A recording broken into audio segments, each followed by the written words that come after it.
J'ai rendu visite à Bertrand Zibi, à la prison centrale de Libreville, hier matin, pour discuter des modalités pratiques de sa sortie. Ce soir, hier soir, il a passé sa dernière nuit à la prison centrale. Bertrand Zibi a passé 2190 jours au pénitencier de Gros Bouquet, dans des geôles fétides et putrides. Je le retrouve ce matin fort comme il a toujours été, et je suis venu ce matin lui adresser mon salut fraternel, et je suis heureux d'être à ses côtés. Comme disent les évangiles, il y a un temps pour tout. Il y a un temps pour la joie, c'est le temps de la joie, et puis il y aura un autre temps pour les grandes décisions. Aujourd'hui, nous devons fêter la sortie de Bertrand Zibi. Nous devons nous réjouir de ce qu'il soit en bonne santé. Indescriptible. Indescriptible de voir les miens et toute cette population qui ne fait qu'arriver. Les mots me manquent. Mais un seul mot revient dans mon esprit, merci. Merci. Je ne pense pas qu'on puisse être le même homme après ce que j'ai vécu. Une journée hors de sa famille est une journée de trop. 6 ans passés loin des miens sont des années impensables, indescriptibles. Pour vous imager, ma dernière fille, je l'ai laissée, elle avait 2 mois, et je retrouve une grande dame que vous verrez tout à l'heure, qui chante, qui parle et qui va à l'école. C'est 6 ans de calvaire, c'est 6 ans de prière, et on en sort forcément transformé. Après avoir vu et palpé la misère au quotidien, parce que ce n'est pas une prison, ce n'est même peut-être pas un camp de concentration, mais il faut que vous ayez peut-être la chance un jour de pouvoir rentrer avec votre caméra, de voir l'intérieur de Gros Bouquet, et vous comprendrez que l'être humain ne tient qu'à un fil. Permettez-moi de rigoler. Vous savez, mon temps d'incarcération qui est déjà en lui-même inique, 6 ans pour des faits totalement imaginaires, 6 ans passés loin des miens, 6 ans vécus dans l'enfer le plus absolu.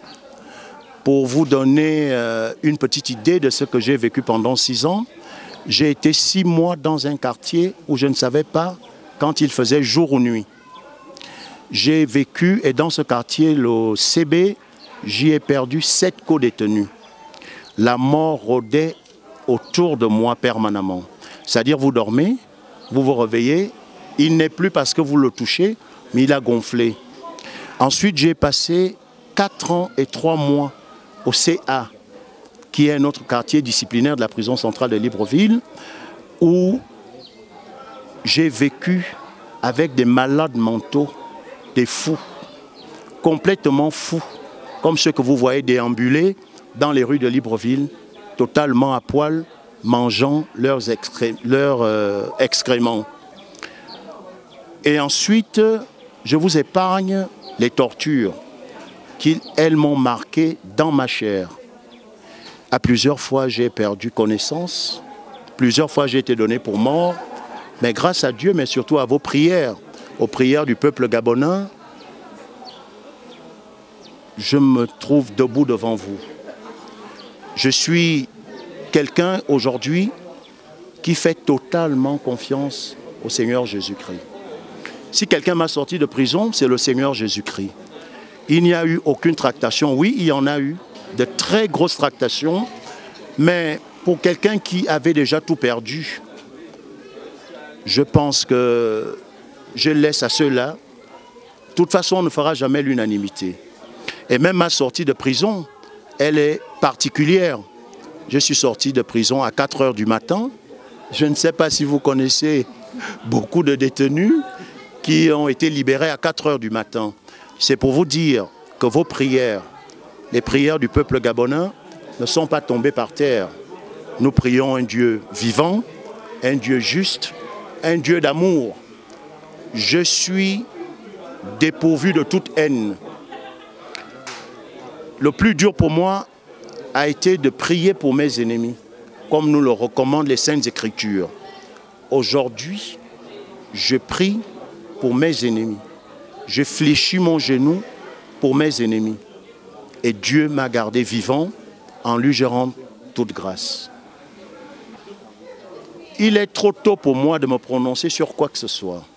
Je commencerai déjà par dire un grand merci à Kewa, Levelewe, Madumbi, Akiba. Merci, thank you, parce que Dieu et les prières des Gabonais m'ont maintenu en vie. Je dois prendre du recul, faire une introspection. Je dois me réconcilier avec moi-même d'abord. Ensuite, me réconcilier avec ma famille. Mes enfants ont besoin de moi, le peuple également. Mais ce que Dieu a décidé pour Bertrand Zibi à Bégué, cela se fera. Personne n'est au-dessus du Créateur. Lui seul est l'alpha et lui est également l'oméga. Je ne saurais me prononcer parce que la vérité d'hier n'est plus celle d'aujourd'hui. La transhumance politique, parce que je pense que vous faites allusion à la politique, la transhumance est telle que mes amis d'hier ne sont forcément plus mes amis d'aujourd'hui. De part et d'autre, je vais écouter, je verrai, j'irai vers des gens, je vais consulter et j'aviserai. Nous avons le temps de parler du Gabon. Et on ne peut parler du Gabon que lorsqu'on se sent bien dans son âme, lorsqu'on se sent bien dans sa peau et lorsqu'on est en harmonie avec nos ancêtres qui nous ont légué cette terre. Que Dieu vous bénisse, que Dieu bénisse le Gabon. À très bientôt, nous nous retrouverons.